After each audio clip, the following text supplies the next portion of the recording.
Hello there. My name is Bella, and welcome back to the 100 Acre Wool Knitting Podcast, where I like to share with you everything that I've been making recently, usually knitting or sewing related.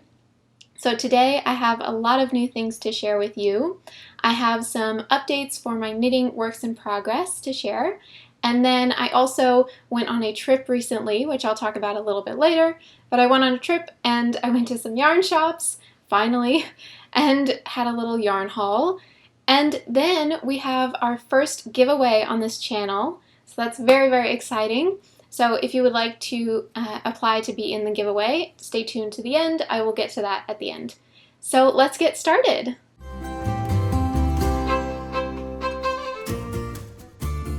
Alrighty, so first a couple of announcements before I forget. I have finally posted and published my first knitting pattern ever. If you are not new to this channel, you've probably seen this. It is the Mer Sweater, and I will put some pictures here. I will also hold it up for you. So this is called the Mer Sweater. So this is my first ever knitting pattern that I've ever designed and published, and it's now available on Ravelry and Etsy and also Lovecrafts. It's just so exciting to finally have this out. And I actually published this a few weeks ago. I have not been able to record recently. I'm sorry about that. I know it's been like a month since I've made a podcast episode. Way too long. But I'm back now, and life had gotten a little bit busy. And then I went on a trip to Virginia to see my parents and visit them. So I'll get into that a little bit later. But basically that's why I haven't been podcasting. Anyways, so this has been published for a few weeks now, and I just want to say thank you for all of the wonderful feedback that you guys have given me. Just so many kind comments and people purchasing it already, and it's just so lovely that you guys really like this pattern. So thank you for that. I know this isn't really something that would be knit in July, but you know, it'll be out there for whenever you do want to knit it. So I'm not going to go into that because I've already talked about this a ton on this channel. So anyways, it's out there, it's published now. I will put the links to it below if you would like to check it out. So next, let's get into my works in progress that I've been working on, and then I'll show you guys my yarn haul, and then we'll get into the giveaway at the end of the episode. So my first work in progress to share with you today is an update on a project that I've been working on for quite some time already. It is the Anne Boleyn cardigan designed by Alice Starmore, and oh my gosh, I'm having so much fun with this pattern. So this is what it's looking like now. This is the back piece of the cardigan, or jacket, however you want to call it. And I've really made some progress in the past few weeks on this. I was really trying to knit a lot on this rather than some other projects because I tend to go between projects a lot and I don't really focus on one at a time, and then it seems to take longer for everything. Obviously that makes sense, but I really wanted to get some good work on this done since it has been taking me a while, and this project is part of a KAL that we are doing this year. It is the Tudor Roses KAL, which this pattern is from the Tudor Roses book, Alice Starmore's Tudor Roses book. It's a book of knitting patterns, all inspired by the Tudor women of the Tudor era in history, and it's just gorgeous, beautiful patterns. I have the link down below to the book and also Alice Starmore's website if you would like to check out those patterns and all of her other beautiful works of patterns. She's an amazing pattern designer. I can't say enough great things about her. But anyways, this is my project for that KAL, and if you would like to join the KAL, all you have to do is knit a pattern from the Tudor Roses book. We are hosting it in my Ravelry page, our Ravelry group page for this podcast, and we're also co-hosting this KAL with two other knitting podcasters here on YouTube, and that's Gabriella of the MerryWeather Knitting Podcast and Zofia of the Berke Creations Podcast. So they also have Ravelry groups that you can join if you would like to join this KAL and post updates and photos and such. You can also join on Instagram by using this hashtag Tudor Roses KAL. And we're also going to be having giveaways for this KAL. I think Gabriella has done one already, and I know I'm going to do one later this year. The KAL is running through all of 2021, So there's still plenty of time to join if you would like to. And yes, anyways, I think I've talked about that enough. If you would like to join the KAL, the link is below for our Ravelry group and also the other podcasters, Gabriella and Zofia. So back to my project updates. Yeah, this is really coming along well, I think. Really, really happy with it. The pattern is quite easy for me to follow now that I've kind of gotten the rhythm of the pattern. As you can see, it's kind of the same all the way up, and there's just some increases and decreases with the waist shaping, because there is waist shaping, some pretty dramatic waist shaping to this pattern, which I really, really appreciate and I really like. So yes, this has been pretty simple for me to follow, but I have been getting quite a few questions from you guys about tips or tricks that I have on this pattern. I know it can be kind of intimidating at first. I did a lot of research on this pattern before ever starting it, so I feel like I kind of had a head start of tips from other knitters that I've seen knit this. So I would really love to help you all in your journey if you want to knit this as well. So that's questions like how I'm making the baubles for this pattern, since it is 2-color intarsia, which is how the baubles are done. And then I also had some questions on the belt portion, which the belt is going to go right across here in the back. I already have the belt done, but I haven't sewn it to this piece yet. If you would like to follow me on Instagram, I post other photos. You can see the belt on there as well. I posted an image of what it looks like on this. But anyways, lots of questions about how to do the belt, since the belt is quite complex with all the different colors you're using and knitting techniques. So I think I have decided to make a little tutorial series kind of specifically on this pattern, but also not, because I'm going to try to make it universally necessary, if that makes sense. Basically talking about intarsia and also baubles and also intarsia cable crosses, that type of thing. Basically the more technically difficult pieces of knitting that are required in this pattern, but are definitely used in other patterns as well. So I'm thinking of doing a little tutorial series on that. I'm not sure if I'm going to make them separate videos or if I'll put them in a podcast as kind of like a little tutorial technique section of the video, but we'll see. So stay tuned for that if you are curious about learning some techniques like that. Yeah, I am really loving how this pattern is coming along.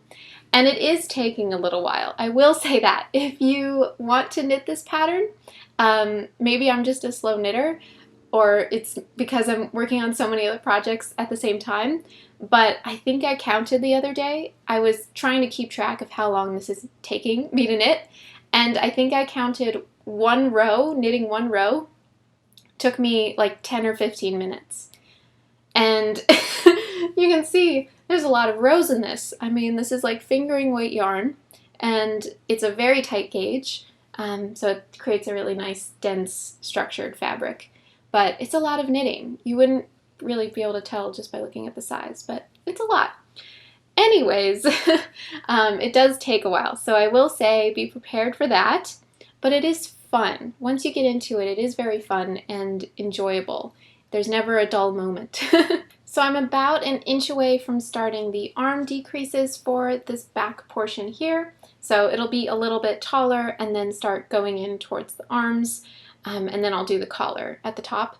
I think the sleeves are set-in sleeves, so that's why we need the shaping on the back piece for the arms. So that's going to be very, very fun to do. So I think that's everything I have to share with you for the Anne Boleyn today, and we'll see where I am with it next time. So my next work in progress, I of course cast on something new. Oh my goodness. At least this project is in my Make 9 for this year, so at least getting some progress done on that. But yeah, I decided to cast on a new garment. I seem to be a garment knitter. So this is the Gyda pattern by Linda Marvang. It is an all-over cable cardigan, which is just so much fun. It's so beautiful. Oh my goodness. I am obsessed with cables. I think they're just so beautiful and so interesting. Such an interesting knitting technique. So I've been really into cables recently, and I'll put some pictures here of what this pattern is going to look like once it's finished. I just love this design so much.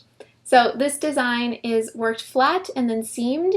So this is the back portion here, and then the arms also have cables running down the sides like that, and then also the front panels have cables on either side. So it's literally completely cables. Very, very cool. So I'm really having fun with this so far. She has it charted out in the pattern of where all these cable crosses are, and it may look intimidating or crazy or intricate, but it's really not once you're knitting it. It's pretty simple, in my opinion, to follow the cable crosses if you've done any sort of cables before. It's pretty simple to follow if you can read charts, and I think she also has it laid out row by row if you would rather read it that way. So that's really awesome. And so the yarn that I'm using for this, I am totally in love with. I think it's going to be a great pairing. So this yarn I purchased from a yarn dyer here on YouTube. She is one of my friends here on YouTube, another fellow knitting podcaster. So that's Alexandra of the November Woods Crafting Podcast. And then her Instagram, which is more focused on her yarn business specifically, is November Woods Fiber Arts, I believe. So I will link her down below as well if you would like to check her out. But she recently started a business of botanical yarn dyeing, which is so lovely. I really, really appreciate dyers who can dye botanically. It's just so amazing to me. And she also, I think, is pretty strictly non-superwash yarns that she uses, which is also really lovely. I am a big fan of non-superwash wool and then the occasional superwash yarn thrown in there. That's really my favorite. So yeah, I just think this is such a great pairing. And so the colorway that I'm using for this is her Eucalyptus colorway on her DK base. And this pattern actually calls for a sport weight yarn, which I didn't realize until after purchasing the yarn from her and looking at the pattern, and was kind of, scared, oh my goodness, did I get the wrong base? Didn't know if it would work for this pattern, and I really wanted to use the yarn for this pattern specifically, so I decided to just make a gauge swatch with that yarn and see how that would come out. And it actually came out perfectly. I used the same needles that the pattern called for and just used the DK base, and it actually was spot on. My swatch was spot on. So that was lovely to know, lovely to find out. So yes, I think I'm really loving that it's DK actually. It's very squidgy and squishy how this is coming out. It's going to be very cozy to wear. And I think it's going to be a great staple in my wardrobe. I don't really have any green sweaters, and I really love this kind of green, this kind of warm, yellowy green kind of a color. I think it's just so, so beautiful. So that's very, very fun. And I also really love the ply of this yarn for this pattern specifically. This is a multiple plied yarn. I think this is probably 3 or 4 plies to it.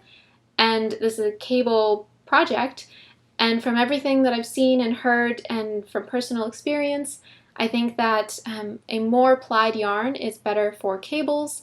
It allows the cables to kind of separate from the back purl stitches better, gives them greater definition since the yarn itself is more round and even. It just creates a better look for the cables and just makes them pop that much more and be very, very clean and crisp.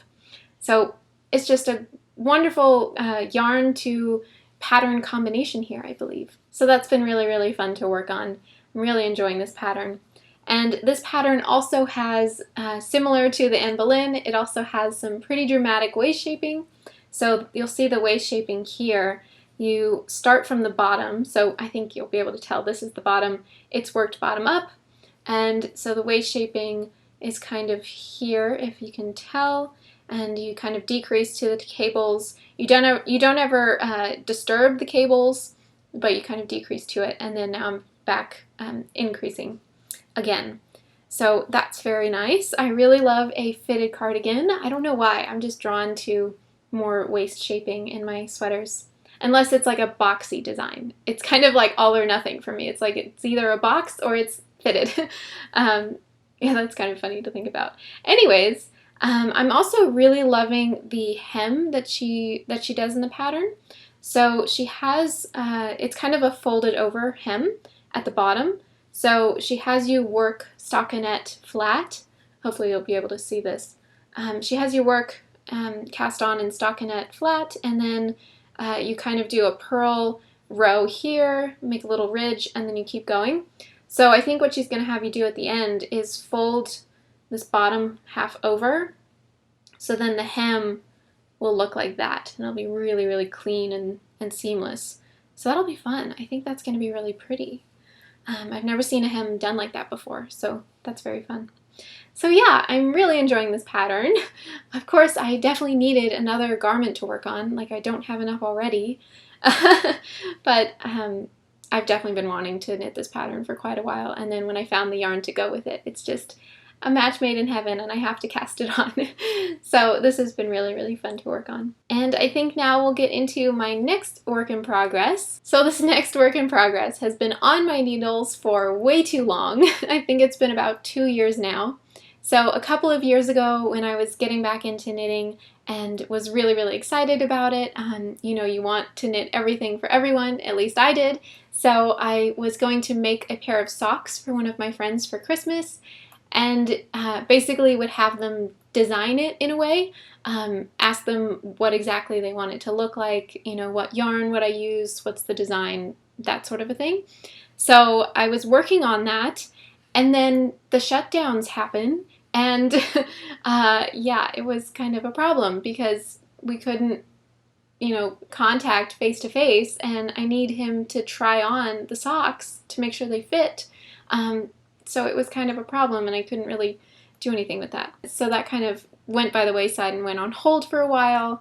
And then since everything has been opening up a little bit more, me and all my friends were all vaccinated now and able to see each other in some capacity.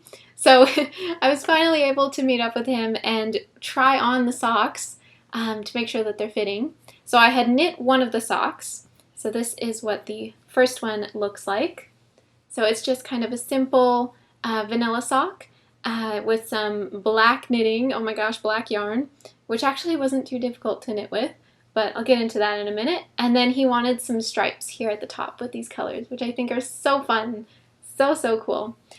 So yeah, I had actually made this sock, almost finished it like a year ago, and it was way too small for him. So that wasn't going to work, so I had to cast on a brand new sock, added some stitches, and now this one does fit. So now I have been working on the second sock to match. So this has been a very long work in progress. I don't know why it's taking me so long to knit socks, but I'm determined to finish these as quickly as possible. It has just been way too long, and I want to get them out to its recipient. So this pattern I actually based off of a vanilla sock pattern that I found a couple years ago. It was actually from Very Pink, I think. It's one of her free patterns on her website. You can go check that out. I'll probably link to it down below if you would like to see what the original pattern is. But the original pattern uses worsted weight yarn, so I kind of had to tweak some of the numbers, but I'm using the same principle of knitting these. So they're bottom up, so I started on the toe. It's, I'm not sure what it's called, but it's basically when you put the stitches on hold, you put part of the stitches on hold and then you pick them up later so that the toe is seamless instead of doing a Kitchener stitch. I'm not sure what it's called, but it's very simple for me to do. I actually learned how to knit socks with this pattern, so I think it's pretty unusual, or at least I've seen it's unusual for people to knit socks bottom up. I think most patterns and most knitters like to do top down. Let me know what your preference is. I would be very curious to know what the kind of consensus is on which way people like to knit their socks.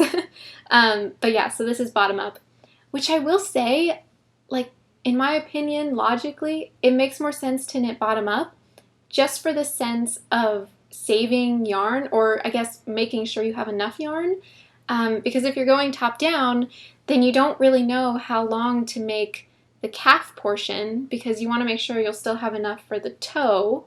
So like, is there a way that you can calculate and make sure that you'd have enough, that you can make the calf portion as tall as possible with still having yarn left over to make the toe. Does that make sense? Let me know, because that's kind of been something that's holding me back with knitting top-down socks, is I'm scared I won't have enough yarn.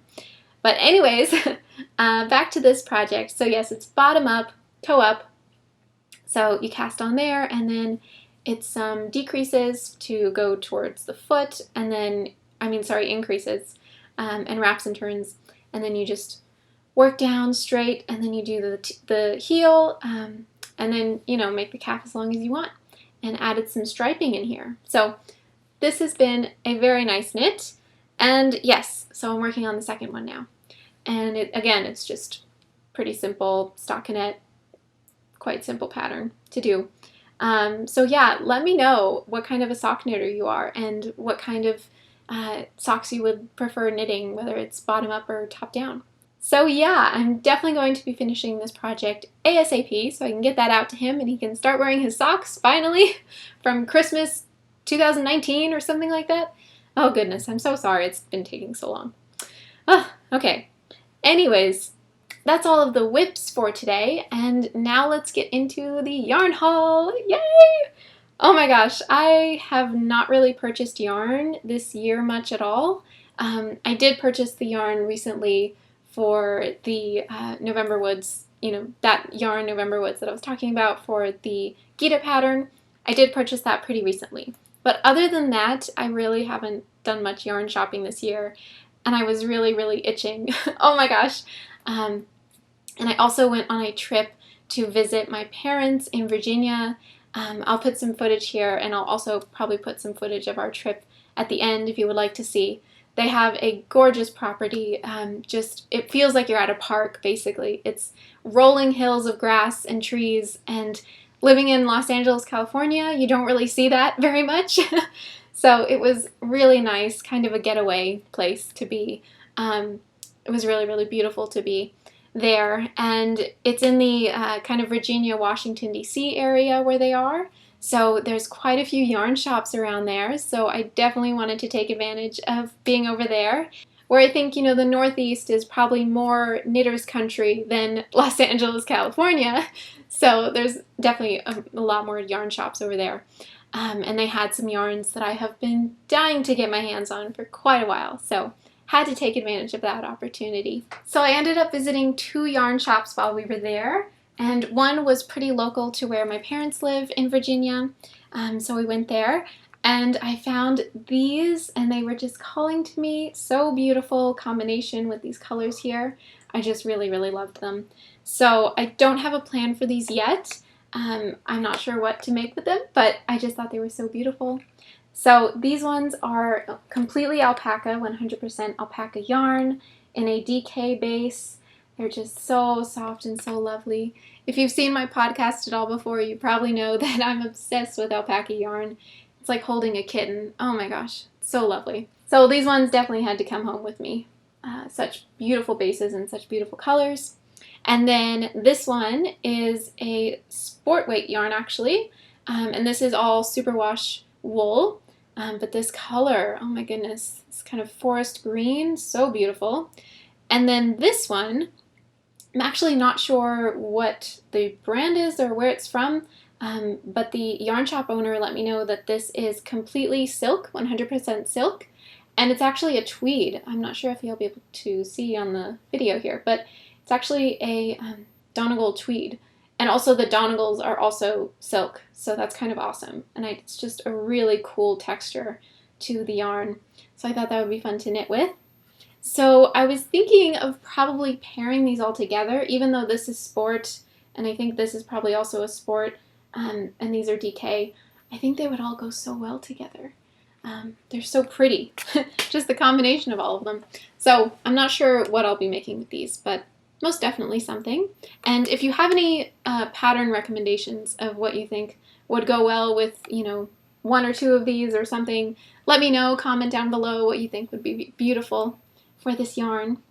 And then we also went to Fiber Space. Fiber Space is a yarn shop that I've been wanting to visit for a very, very long time. And they also had spin cycle yarns, which I have been wanting to knit with for so long.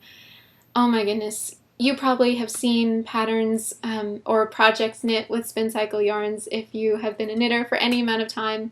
It's just so gorgeous, kind of mimicking handspun, but obviously it's not actually handspun. So at Fiberspace they had all of the spin cycle, just so many beautiful colors, so many beautiful colorways of that. And it is kind of difficult to get your hands on spin cycle online, at least from what I've seen, at least from the spin cycle website themselves. It seems that whenever they have a shop update, the yarn goes like that, just sells out right away. So that was one of the barriers of me getting spin cycle yarns before, but also the nature of spin cycle and the way that they create and produce the yarn. Each skein, even within the same colorway, even within the same dye lot, each skein is like very, very unique from like what colors you'll actually get out of it. So I was really kind of hesitant to purchase any spin cycle online for that reason, because I just really wanted to pick the colors myself or have a good idea of what they would look like once, you know, they would be delivered to me in the mail. So that was also another thing. I really wanted to pick the spin cycle yarn in person so that I knew exactly what I was getting. So that was another reason that I waited for Fiberspace to just stock up on spin cycle. So I went a little nuts. Oh my goodness. So these are some of the skeins that I got, which I actually have a project in mind for these ones. And then I got a few others. These ones I don't have a plan yet. They were just calling to me, just so beautiful. I might even get some close-ups of these because they were just so, so beautiful. And I will say that my kind of suspicion or, you know, hesitation with not purchasing spin cycle online, it was actually kind of true. When I was in the store, I was looking at the yarn, and even within the same colorway, they had very different colors between each skein. Like for this one, for example, Shades of Earth. This was one of the ones that they had, and they had quite a few skeins of this, but this one in particular was very much purple. Like it had a lot more purple in it than the other skeins, and I wanted that. The other skeins had a lot more of the dark blue tones, which is still beautiful, but you know, hopefully you get what I'm saying, that I was able to pick exactly what colors I wanted. So that's really fun. And then also this skein in particular, this is Idle Nights, this kind of light blue-green. So beautiful. None of the other skeins looked quite like this one, and this one just looks like water lilies. If you know the Monet painting that I'm referring to, Water Lilies, it's exactly those colors. It's literally like a work of art. It's so beautiful. It's got nice light blues and kind of yellowy greens, or bluish yellowy greens, and it really looks like watercolor. Like it's painted so beautifully and has little specks of pink in there. Just gorgeous. And then this one is Lath. I think that's how you say it, maybe. So a really nice kind of a dark aqua blue there with some slight variegation throughout it. So just so beautiful. So I don't have a plan for these yet, but I do have a plan for these ones. And I also got some mohair to go with it. So this I am planning to make the Shifty sweater by Andrea Mowry.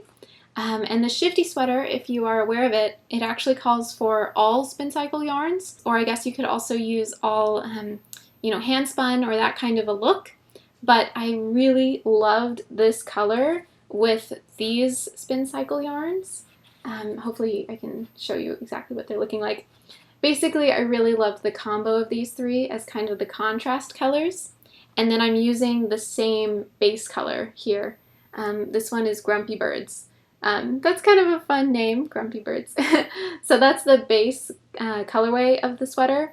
And then you choose three different kind of contrasts to go with that.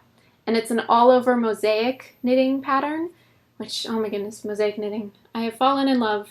There's so many rabbit holes within just knitting that like you can get obsessed with. It's so much fun. So anyways, back to my plan with this is that I just fell in love with these three colors together, and I really love the big pop of beautiful coppery color of this orange. It's actually called Copper Pipe, so it's just such a perfect fit. But obviously this is mohair, so I'm going to be kind of figuring out how to use this within the pattern. I'm not sure how I'm going to be knitting that yet and how I'm going to be distributing the colors throughout the whole thing, but we will see, we shall see.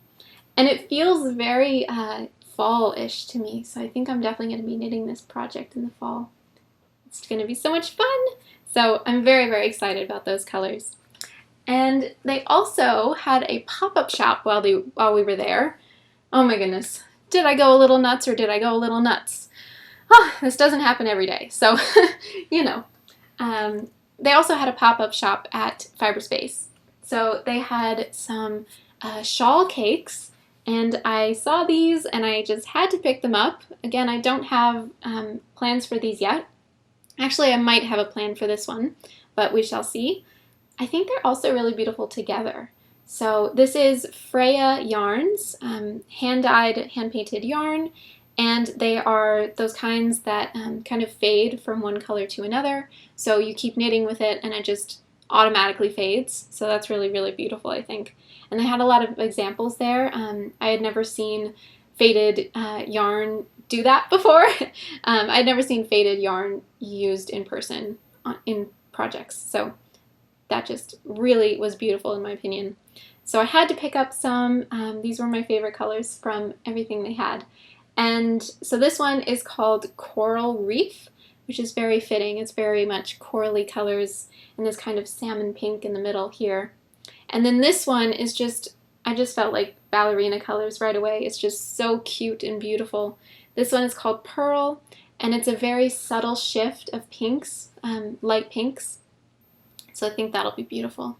I might just end up using these together in a shawl or something. I'm not sure. But I actually purchased this one with the Destination shawl. Is that what it's called? I'm not sure. Is it Destination shawl? I'll put the name of what I'm talking about right here. I don't think it's called Destination shawl. Anyways, I was thinking maybe I would use this along with a solid or more solid yarn as the contrast with that. That's also a mosaic knitting shawl. So just so beautiful in my opinion. I think that pattern also calls for spin cycle yarns originally, but I saw a version that used one of these types of balls of yarn, and it was just came out beautifully with the subtle shift of colors. So thinking maybe use that for that pattern. So yeah, went a little nuts. It was very fun though, a very, very fun opportunity to get to see all those beautiful yarns, and we really don't have very many yarn shops at all in my area that carry these kinds of yarns, you know, other than like a Michael's or a Joann's, so it was really a fun experience. So along with that at Fiberspace, I also picked up something for a giveaway for you guys. So when I was picking out the spin cycle yarns, I was really debating between quite a few different colorways, and this was the colorway that was my very close next choice to use, but I thought it would be nice to do a giveaway for this one. So this is called Wolo. It's really nice grays and browns and pinks and oranges and just really nice kind of warm fall-y tones. So I thought that would be fun for a project soon coming up. So this is just a really, really beautiful skein in my opinion. So along with this skein in the giveaway, you would also be getting a Fiberspace pouch or tote, canvas tote. I just think these are so cute. Would be a great project bag or grocery bag or anything like that. So that'll be the giveaway for one lucky winner. And to join the giveaway, if you would like to join, please just like and subscribe to this channel, and also post a comment down below. You can say anything you would like, or if you would like a little prompt, you can say what your favorite thing you have ever made is, whether that's knitting or sewing or crochet or whatever it may be. What is the favorite thing that you have ever made? Yeah, I would really be curious to know what favorite things are for people. So yeah, that'll be the giveaway. and I will announce the winner the next episode. So I'll probably do the drawing, picking the winner by the next episode, and then I'll announce the winner then. So yeah, that's really fun. I think this would be really, really cute for someone to use. So that is everything for today. Thank you so much for watching. I hope you enjoyed today's episode. And again, if you did enjoy, please make sure to like and subscribe to this channel if you haven't already. I hope you have a great rest of your day. See you next time.